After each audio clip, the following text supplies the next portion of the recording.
2025년 10월의 북경은 여느 때보다 조용하지만 그 침묵은 위태로운 균형 위에 세워진 것이다.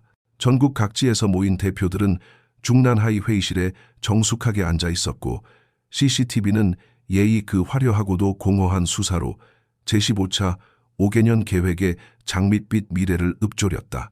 그러나 바로 그 순간 이른바 영도 핵심 시진핑의 좌우팔이자 충복이었던 하웨이둥 상장은 감금되었고 그의 이름은 국방부의 공고문에 조사 중이라는 차가운 표현으로 덧씌워졌다. 고요한 화면 뒤에서는 권력의 축이 바뀌고 있었고 한 시대의 끝이 조용히 선언되고 있었다. 시진핑이 직접 발탁했던 하웨이둥은 단순한 군 인사 중 하나가 아니었다. 그는 푸젠성에서 시진핑과 오랜 세월을 함께했던 소위 복건 군계열의 정점에 있던 인물이다.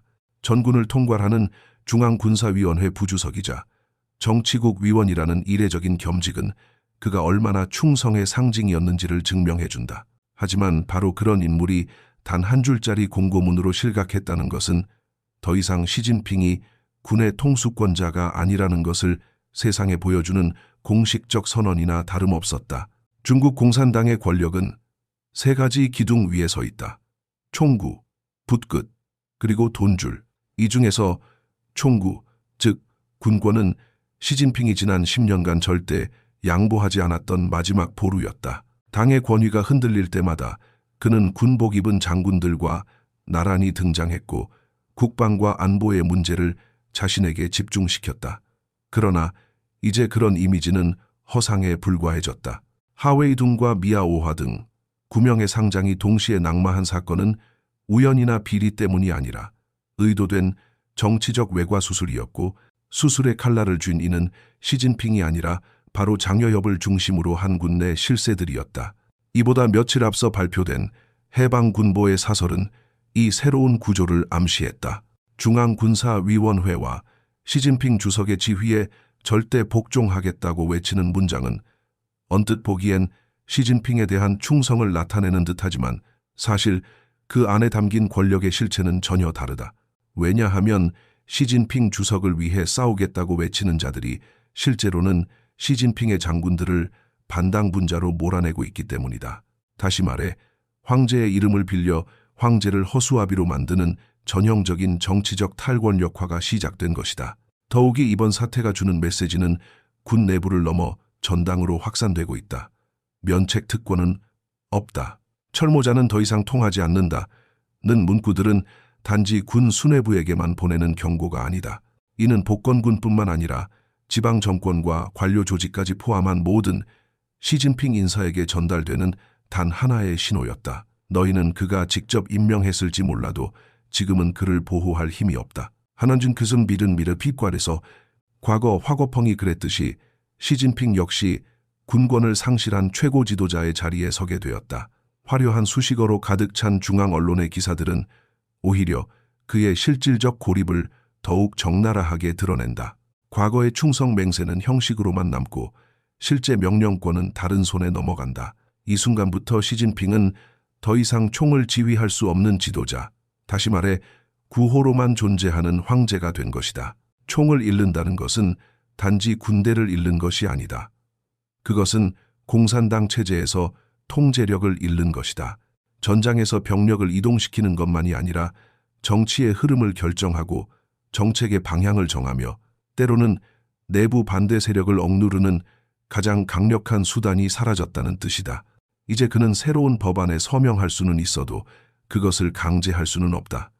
사진 속 그의 미소는 여전할지 몰라도 그 미소 뒤의 군인들은 더 이상 그의 군인이 아니다. 한때 중국 공산당의 무적의 권력 삼각 중 하나였던 군권이 이처럼 무력화되었다는 것은 단순히 시진핑 개인의 문제를 넘어 체제 전반의 균열을 의미한다. 군대는 오직 충성의 대상이 분명할 때만 일사불란하게 움직인다. 그러나 이제 그 충성은 더 이상 주석 개인이 아닌 군사위원회의 새로운 명령체계로 향하고 있다. 당이 아닌 군, 민심이 아닌 무력, 그리고 이상이 아닌 생존을 위한 충성. 그 방향이 바뀐 순간 중국 공산당 내부의 권력 지도는 완전히 뒤바뀌었다. 그리고 바로 이 시점에서 외교와 정보, 나아가 전체 체제를 지탱하던 두 번째 축, 즉 펜데와 정보망 역시 치명상을 입게 된다. 그 중심에 서 있는 인물이 바로 시진핑의 또 다른 최측근 차이치다. 군권이 실질적으로 이탈한 상황에서 시진핑의 권력은 이제 또 다른 두 축에 의존할 수밖에 없다. 하나는 정보와 여론을 장악하는 펜데, 다른 하나는 내부 감시와 권력 유지의 칼자루다. 이 두 축을 동시에 쥐고 있던 인물이 바로 정치국 상무위원이자 중앙서기처 서기인 차이치였다. 그는 단순한 비서실장이 아니라 시진핑 체제의 핵심 설계자이자 집행자였고, 특히 국가감찰위원회와 국가안전부, 선전부를 실질적으로 장악하며 정보 통제의 핵심에 서 있었다. 하지만 바로 그런 차이치가 지금 국제사회에서 중국 간첩망의 총책으로 지목되며 조사를 받고 있다. 2025년 10월 영국 언론들은 하나의 사진을 공개했다. 2018년 베이징을 방문한 앤드루 왕자와 당시 베이징시 당석이었던 차이치가 악수하며 활짝 웃고 있는 장면이었다. 표면적으로는 양국 간 무역 협력을 위한 외교 이벤트였지만 몇 년이 지난 지금 그 사진은 완전히 다른 의미로 재조명되었다. 영국 내무부와 정보기관 MIO가 최근 입수한 자료에 따르면 이 미소 뒤에는 대규모 간첩 네트워크가 작동 중이었다는 정황이 드러난 것이다. 사건의 중심에는 한 영국인 교사 베리가 있었다. 그는 2017년부터 2019년까지 저장성 항저우시의 한 국제학교에서 근무했는데 이 학교는 차이치의 장남 차이얼진이 관리하던 교육부에 속해 있었으며 설립 당시 차이치가 조직부장으로 직접 승인했던 프로젝트였다.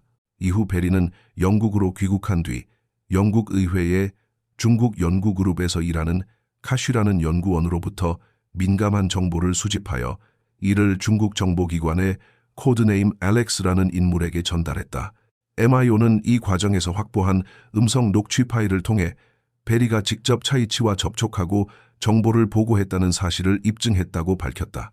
더욱 충격적인 사실은 이러한 간첩 활동이 단순한 정보 수집을 넘어서 영국의 안보 수뇌부까지 흔들고 있다는 점이다. MIO는 차이치와의 3차례 이상 직접 접촉한 것으로 추정되는 앤드루 왕자에 대해서도 조사를 개시했고 2025년 10월 17일 그는 공식적으로 요크 공작이라는 칭호를 반납하고 왕실의 모든 직책에서 물러난다고 발표했다. 언론과 왕실 전문가들은 그가 이제 왕자라는 호칭 외에는 아무것도 남지 않았다고 평가했고 그조차도 내려놓아야 한다는 여론이 영국 사회 전반에 퍼지고 있다. 그렇다면 이 사건이 중국 내부 권력 구조에 어떤 의미를 갖는가? 우선 이는 단순한 외교 스캔들이 아니다. 중국이 그간 추진해온 1대1로 외교, 즉 경제 협력을 명분으로 서방 지도자 및 정보망에 접근하는 전략의 실패를 상징한다. 차이치는 단지 선전과 조직을 담당한 게 아니라 중국판 KGB인 국가안전부의 마쿠 실세로 활동해 왔으며 이 스캔들은 그의 비공식 권한이 국제적으로 폭로된 첫 번째 사례였다. 시진핑이 해외 통일 전선 공작을 전적으로 위임했던 인물의 정체가 이제는 국제사회에서 중국의 정보 헤드로 불리게 된 것이다. 더 나아가 이 사건은 시진핑이 국제사회에서 쌓아온 통제 가능한 외교 이미지를 완전히 무너뜨리는 결과를 낳고 있다. 차이치와 베리 그리고 앤드루 왕자를 둘러싼 얽히고 설킨 관계는 단지 중국 공산당의 정보 공작의 일면을 보여주는 것이 아니라 이 공작이 얼마나 대담하고 체계적이며 최고 권력자의 직접 개입 하에 이루어졌는지를 드러낸다. 그리고 이 모든 것이 국제 무대에서 동시에 노출되었기에 중국은 선택지를 잃었다. 항변도 반격도 불가능한 정지 상태에 빠졌다. 중국 정부는 이에 대해 공식적인 해명을 내놓지 않았다. 오히려 중국 외교부는 해당 보도에 대해 음해, 날조라며 강하게 반발했지만 영국 내 여론은 그 반응마저도 유죄의 침묵으로 간주하고 있다. 시진핑 체제가 그간 자랑해온 민족 부흥의 꿈, 중화 사상, 기획된 세계 전략은 실제로는 한편의 졸렬한 첩보극으로 전락해버렸다. 선전과 정보, 외교와 대외 이미지, 그 모든 통제 도구들이 이번 한 사건으로 무너진 것이다. 그리고 중요한 것은 이 사건의 타이밍이다. 하웨이둥이 실각하고 중앙군사위원회가 새롭게 재편되는 바로 그 시점에 차이치의 정보 네트워크 역시 국제사회에서 붕괴되었다. 시진핑이 가장 신뢰하던 좌우 양날의 검이 동시에 부러졌고 그는 이제 외교 무대에서도 내부 감시 체계에서도 더 이상 유효한 통제권을 행사할 수 없게 되었다. 다시 말해 군이 그를 버린 시점에서 정보망마저 그를 방어하지 못하게 되었다는 뜻이다. 결과적으로 차이치 스캔들은 단지 한 명의 고위 간부가 실각할 위기에 처했다는 뉴스가 아니라 시진핑 체제의 정보 통치 그 자체가 부정당하고 있음을 보여주는 분수령이다. 중국 공산당의 핵심 통제 도구였던 펜대가 국제적으로 신뢰를 잃은 지금 이 체제는 더 이상 외부와 내부 모두를 동시에 설득할 수 없다. 공포와 감시로 유지되던 질서가 외부의 조롱과 내부의 동요 앞에서 흔들리고 있으며 그 중심에는 차이치와 그를 비호해온 시진핑이라는 인물이 고립되어 있다. 이제 중국을 둘러싼 국제 정세는 단순한 경제적 대립이나 무역 분쟁의 차원을 넘어섰다. 이는 체제의 정당성, 통치의 지속 가능성, 그리고 지도자의 생존 가능성까지 의심받는 새로운 국면이다. 정보와 감시, 외교와 선전, 이 모든 것을 잃은 지도자가 과연 무엇으로 남을 수 있을까? 그 답은 다음 장에서 경제라는 마지막 축을 통해 더욱 분명해질 것이다. 시진핑의 권력 기반이 군사와 정보 양면에서 동시에 무너지는 와중에 그의 마지막 지탱점으로 남은 것은 바로 경제였다. 중국 공산당은 오랜 세월 동안 성장은 정당성이다라는 슬로건을 통해 체제에 대한 비판을 무마해왔다. 군대가 충성을 보장하고 선전이 이미지를 조작할 수는 있지만 결국 국민의 삶을 실질적으로 개선하지 못한다면 그 어떤 정치 체계도 오래갈 수 없다. 그래서 펜대와 총구가 부러진 시진핑에게 남은 마지막 지탱대는 바로 돈주머니, 즉 경제라는 것이다. 그러나 바로 그 경제 역시 지금 치명적인 위기에 직면해 있다. 2025년 10월 20일 중국 국가통계국은 제4차 전인대 개최 당일 오전 10시에 3분기 경제 데이터를 발표했다. 이는 단순한 일정상의 우연이 아니라 시기적으로 의도된 정지 폭탄처럼 보인다. 그날 발표된 GDP 성장률은 4.8%, 이는 1년 만에 가장 낮은 수치로 공산당이 상반기 내내 강조해온 안정적 회복이라는 내러티브를 정면으로 부정하는 결과였다. 성장률의 둔화는 단지 숫자의 문제가 아니다. 그것은 시진핑이 지난 수년간 공동부유와 내순환 경제라는 이름으로 펼쳐온 경제 실험이 실패했음을 의미한다. 더욱 심각한 것은 이러한 둔화가 특정 산업군이 아닌 중국 경제의 기본 엔진에 해당하는 부동산과 소비 부문에서 동시다발적으로 나타나고 있다는 점이다. 국가통계국의 자료에 따르면 2025년 1월부터 9월까지 전국 부동산 개발 투자 증가율은 무려 열이 13.9%를 기록했다. 이는 단순한 경기 둔화를 넘어서 시장 붕괴 수준에 해당한다. 공급 과잉과 미분양 문제로 몸살을 앓던 중국 부동산 시장은 이제 투자자들마저 등을 돌리기 시작했으며 금융권도 새로운 자금을 공급하지 않고 있다. 예금 담보 대출이 줄어들고 선분양제 기반의 캐시플로우 구조도 마비 상태에 빠졌다. 다시 말해 개발업자들은 자금을 조달할 수 없고 가게는 주택을 구매하지 않으며 은행은 담보 가치를 인정하지 않는 삼중의 교착 상황에 빠진 것이다. 한편 소비 지표도 냉각되고 있다. 사회소비재 소매 총액은 9월 기준 전년 대비 3% 증가에 그쳤다. 이는 소비 회복의 신호가 아니라 거의 쇼크 상태에 가까운 정지선이다. 특히 주목할 만한 점은 외식 및 오프라인 소비의 급격한 추락이다. 관련 통계에 따르면 5월 이후 음식료 소비 증가율은 급격히 꺾였으며 9월에는 0.9%에 불과했다. 이는 단순한 지출 감소를 넘어서 국민들이 심리적으로 소비를 멈춘 상태에 진입했음을 뜻한다. 과거 황금주라고 불리던 국경절 연휴조차도 이제는 야영 텐트 소비와 같은 초저비용 방식으로 대체되고 있다. 온라인 쇼핑 부문이 전년 동기 대비 9.8% 증가했다고 하나 이는 전체 소비의 25% 수준에 불과하며 전통 소매업의 붕괴를 대체하기엔 역부족이다. 특히 온라인 유통업의 성장은 대형 플랫폼의 독점화와 유통 구조 재편을 수반하며 이는 오히려 소상공인의 도산과 고용 축소를 초래한다. 결국 이는 일시적인 거래 활성화와 함께 장기적인 수요 침체와 실업 증가라는 이중 고통을 동반하는 것이다. 고정자산 투자는 전년 대비 0.5%의 마이너스 성장을 기록했으며 이는 민간 기업들이 투자에 대한 확신을 완전히 잃었다는 신호다. 고정자산 투자는 기업의 설비 증설, 연구개발, 인력 채용 등의 핵심 지표인데 이 항목의 역성장은 미래에 대한 신뢰의 붕괴를 상징한다. 그런데 기업들은 투자하지 않고 정부는 재정 여력이 없으며 가계는 소비를 멈췄다. 이 삼중 침체는 단순한 경기 하강이 아니라 시스템 전반의 정지라는 점에서 훨씬 위협적이다. 무엇보다도 정치적 파장이 가장 큰 지표는 청년 실업률이다. 16세에서 24세까지의 실업률은 8월 기준으로 18.9%에 달했다. 이는 5명 중 1명이 직장을 찾지 못하고 있다는 의미이며 특히 도시 청년층의 실업은 체제에 대한 분노와 실망으로 직결된다. 이들은 인터넷 커뮤니티를 통해 정부에 대한 비판을 공유하고 누가 뭐래도 취업은 없고 절망만 있다는 자조를 쏟아낸다. 마오쩌둥 시대처럼 상산하향 샹산샤이라는 수법을 다시 꺼내려는 시도는 이미 민심의 조롱거리가 되었고 시진핑의 정권은 청년 세대와의 완전한 단절 국면으로 진입했다. 이 모든 경제 지표들은 시진핑이 자랑해온 제15차 5개년 계획의 허구성을 드러낸다. 국내 대순환, 제조강국, 디지털 전환, 녹색 발전과 같은 수사들은 종이 위에서만 존재할 뿐이며 현실은 자금 경색, 소비 위축, 투자 회피, 고용 붕괴로 점철되어 있다. 더구나 이 계획은 실질적인 구조 전환이 아니라 문제의 본질을 가리기 위한 정치적 포장에 가깝다.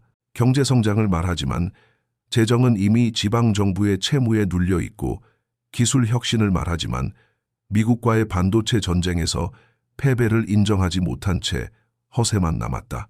결국 제15차 5개년 계획은 시진핑 체제가 아직 버티고 있다는 이미지를 연출하기 위한 최후의 포장지에 불과하다. 내부적으로는 이미 정책 조율 능력이 마비되었고 외부적으로는 국제 자본과의 신뢰가 완전히 사라졌다.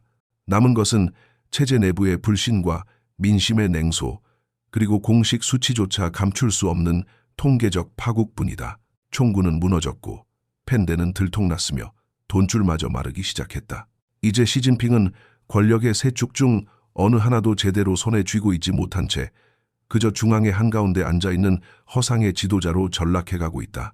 중국 국가통계국의 경제 발표가 민심의 찬물을 끼얹고 동시에 펜대와 총구가 무너져 내리는 와중에도 시진핑은 여전히 지도자 자리에 앉아있다. 그러나 그의 권력이 실제로 기능하고 있는가?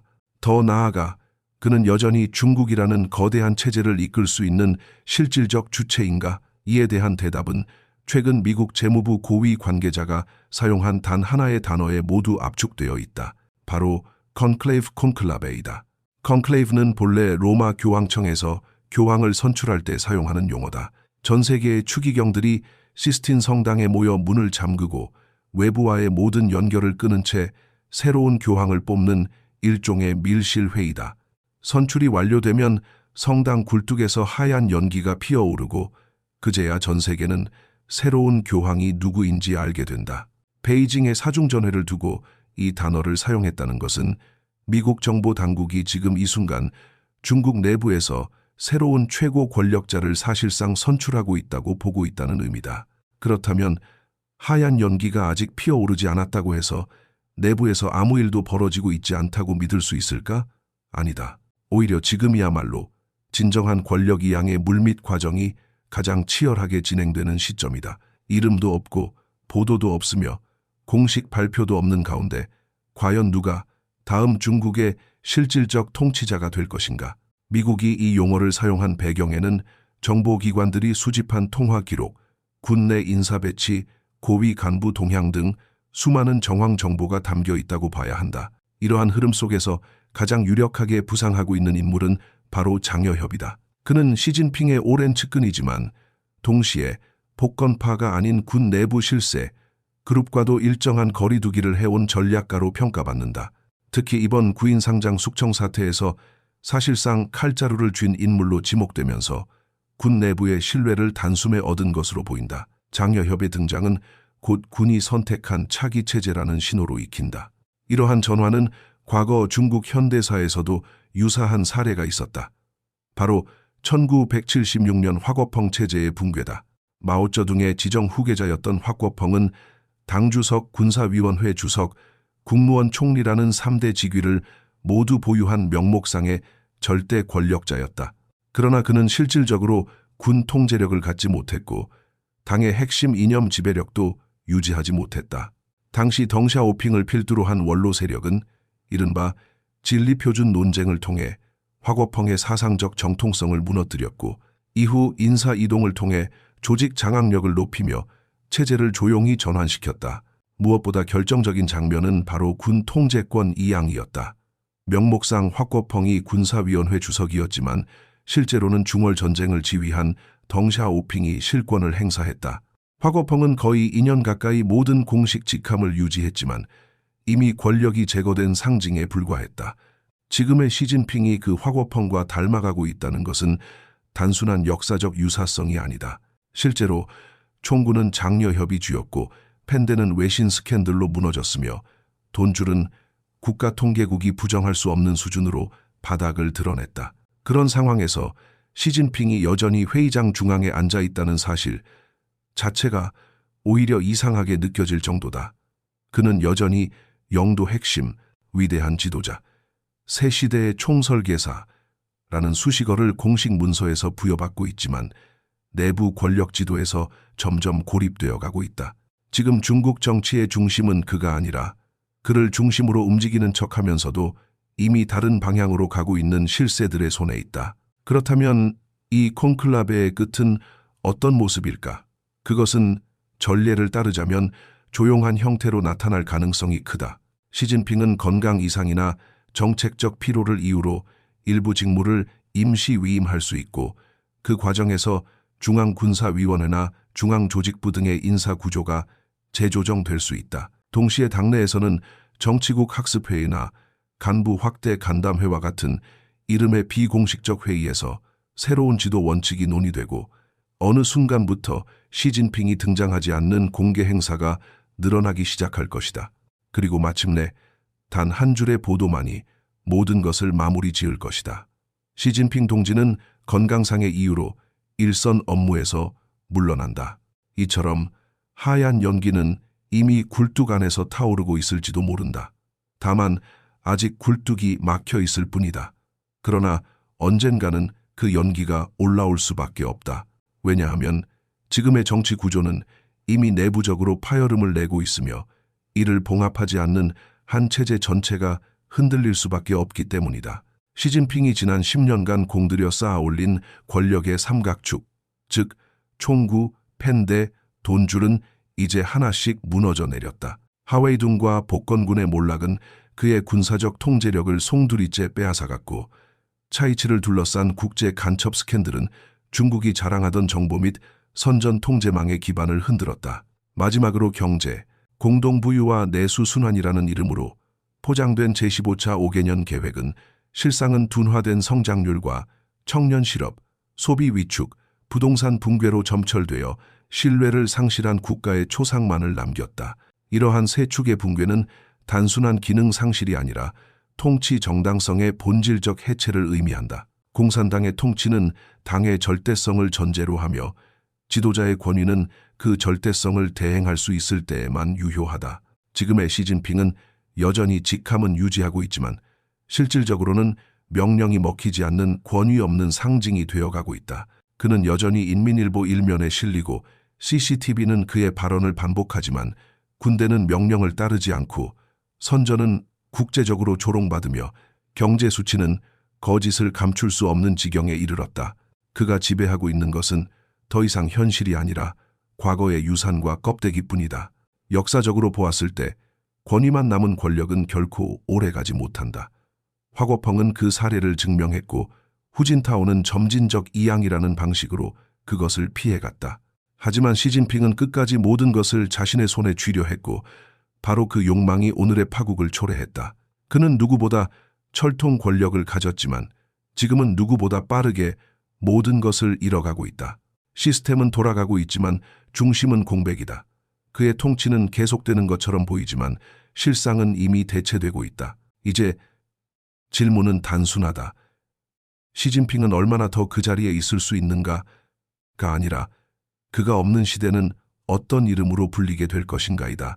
콘클라베는 이미 시작되었고 굴뚝은 아직 연기를 피우지 않았지만 회의실 내부에서는 다음 시대를 준비하는 손길이 바쁘게 움직이고 있다. 중국의 새로운 교황은 누구일까? 정식 발표가 있기 전까지는 아무도 모른다. 그러나 한 가지는 분명하다. 시진핑은 더 이상 모든 것을 통제하는 존재가 아니다. 그는 중국몽의 상징이었지만 이제는 권력의 공허를 상징하게 될 것이다.